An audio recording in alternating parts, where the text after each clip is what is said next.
RJD वालों का यह मकसद नहीं था। उनका मकसद था उपेंद्र कुशवाहा को बिहार की राजनीति से समाप्त कर देने का। लेकिन उनको मालूम नहीं है उपेंद्र कुशवाहा की जड़, हमारी पार्टी की जड़ इतना नीचे तक है कि उनकी साजिश से उपेंद्र कुशवाहा समाप्त होने वाला नहीं है। हमको सांसद बनने से कहाँ रोक पाए आरजेडी के लिए, हम तो बन ही गए।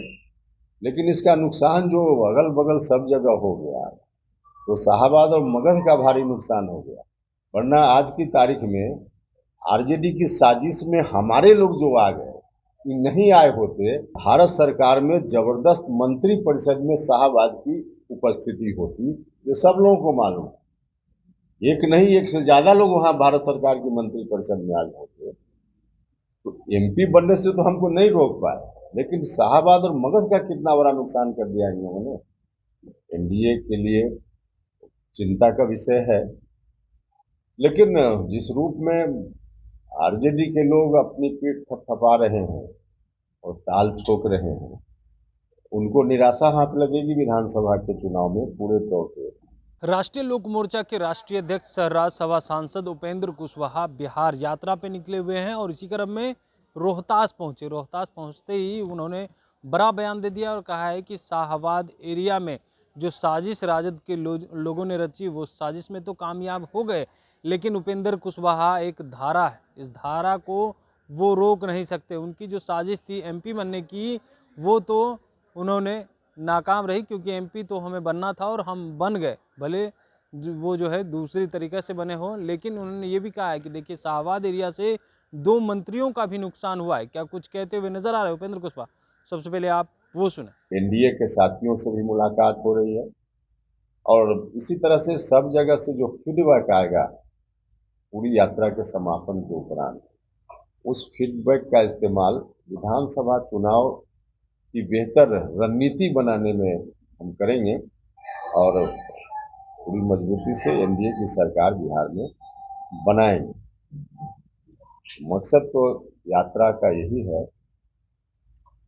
हम विशेष रूप से जब यात्रा का कार्यक्रम बन रहा था, तो हमने जानबूझकर इसी इलाके को फर्स्ट पेज में चुनने का काम किया, क्योंकि यही इलाका है मगध का और शाहाबाद का, जहां एनडीए की अपेक्षा के अनुकूल परिणाम नहीं आया था। बाकी हिस्सा बिहार का तो लगभग ठीक ही था, लेकिन इन्हीं इलाकों में परिणाम बेहतर नहीं आया था, अपेक्षा के बहुत ही विपरीत परिणाम आया था। तो हमको लगा कि विशेष रूप से इन इलाकों में काम करने की जरूरत है, मेहनत करने की जरूरत है। इसलिए यहाँ प्रथम चरण का कार्यक्रम है और इस रूप में जब हम देखते हैं तो चुनाव परिणाम जो लोकसभा का आया इस इलाके में मगध और शाहाबाद में, और निश्चित रूप से हम एनडीए के लिए चिंता का विषय है। लेकिन जिस रूप में आरजेडी के लोग अपनी पीठ थपथपा रहे हैं और ताल ठोक रहे हैं, उनको निराशा हाथ लगेगी विधानसभा के चुनाव में पूरे तौर पे। क्योंकि उनको भले लगता होगा कि जनता ने उनको पसंद कर लिया, इसलिए उनके उम्मीदवारों को जिता दिया। इसमें कहीं से सच्चाई नहीं है।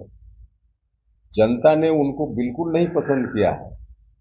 हाँ, उन लोगों की जो एक साजिश थी, उस साजिश में सफल हो गए।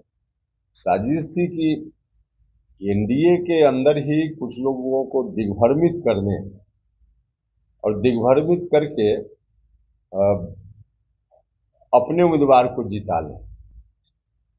तो स्थिति उन्होंने इस तरह की बनाने की कोशिश की और इस कोशिश में सफल हो गए।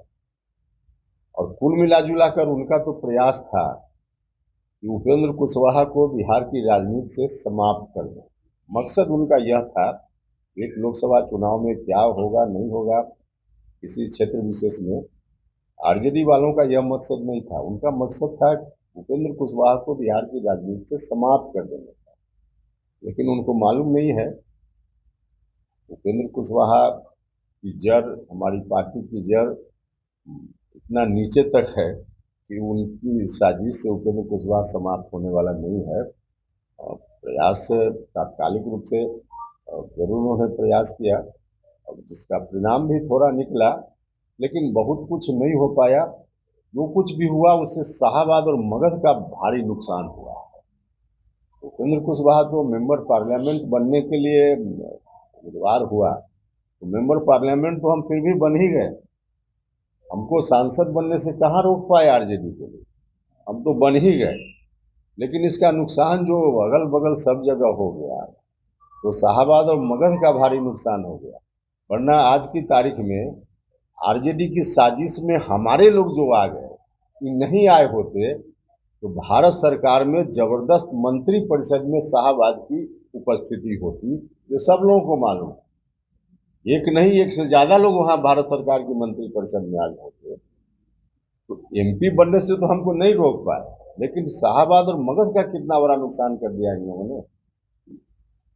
मंत्री परिषद में इतनी बड़ी उपस्थिति, 4 शाहाबाद में सीट है, इसमें 2 उपस्थिति अनिवार्य रूप से होनी थी भारत सरकार की मंत्री परिषद में। इसको रोक दिया जरूर, और इसको रोक करके पूरे इलाके का भारी नुकसान हुआ है। कई चीजें थी, हाँ यह ठीक है, उपेंद्र कुशवाहा एक धारा है, इस धारा को, किसी भी धारा को कोई रोकना चाहे तो धारा रुकती नहीं है, बगल से रास्ता निकाल लेती है। वह तो हुआ, लेकिन धार को थोड़ा कमजोर जरूर इन लोगों ने कर दिया। नहीं तो उस रूप में, जिस रूप में उस वक्त हम सब लोगों ने मिलकर एक तो चुनाव प्रचार के क्रम में भी कहते थे कि शाहाबाद और मगध के लिए एक विशेष परिकल्पना है, और उसके आधार पर चाहे डालमिया नगर का मामला हो या और बड़ा बड़ा काम, उसके लिए कुछ धार को जरूर इन लोगों ने कमजोर कर दिया। वरना एमपी बनने से कहाँ रोक पाए। तो आरजेडी के लोग उस समय साजिश कहिए जो कहिए उसमें सफल थोड़ा सा हो गए, इस कारण से कि उनकी साजिश को हमारे लोग समझ नहीं पाए। लेकिन अब उनकी साजिश का पर्दाफाश हो गया। तो अब जब साजिश तभी तक चलती है जब तक लोग उसको समझ नहीं पाए कि साजिश के पीछे मकसद क्या है। और साजिश के पीछे के मकसद को जो लोग समझ जाते हैं, उसका पर्दाफाश हो जाता है, तो यह औजार आगे काम नहीं करता है। तो आगे विधानसभा चुनाव में यह औजार उनका बिल्कुल काम नहीं करेगा। और हम सब लोग पूरी मजबूती के साथ एनडीए में काम करेंगे, पूरी मजबूती के साथ एनडीए चुनाव लड़ेगा, और पूरी मजबूती के साथ एनडीए चुनाव जीतेगा, सरकार बनाएगा। तो आपने सुना, उनका कहना है कि देखिए, वो जिस धारा को रोकना चाह रहे थे उसकी गति धीमी जरूर हो गई है, लेकिन अब 2025 में जो है, जो उन्होंने साजिश की है, उस साजिश में जो हमारे लोग फंस गए थे, अब 25 में फंसने वाले नहीं है। लेकिन 2 मंत्री का जो है वो नुकसान जरूर हो गया, और डालमिया नगर की जो बात हमने कही है उसका भी नुकसान हुआ है। अब 2025 में इन नुकसानों की भरपाई कैसी की जाए, इसलिए हम लोग यात्रा पे निकले हुए हैं। कमलेश कुमार, लाइव बिहार, पटना।